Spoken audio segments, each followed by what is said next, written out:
na tayo mga kabombo. Ang Star FM Manila ay pinarangalan muli bilang Best FM Radio Station sa Gawad Dangal Filipino Awards 2025. May balita dyan ang Star FM Manila.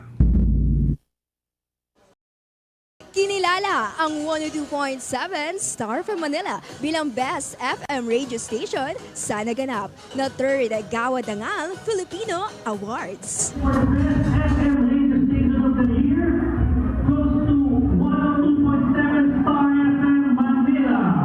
Ginawaran nga ang Star FM ng parangal sa kontribusyon nito sa industriya.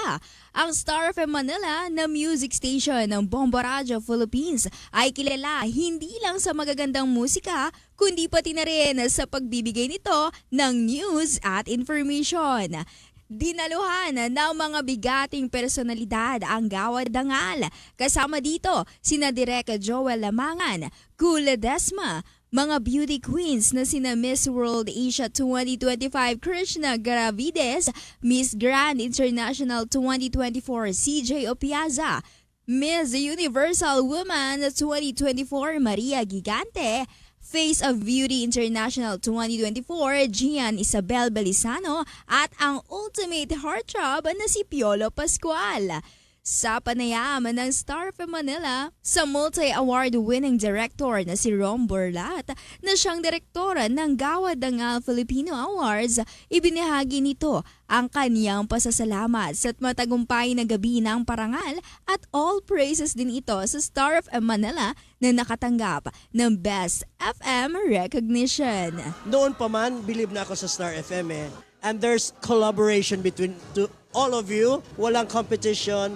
But you can see that you're still over and above the rest in terms of music selection. Diba? Hindi boring na makinig ka. Music lang pala. Ito may vibrance. So, that's Star FM.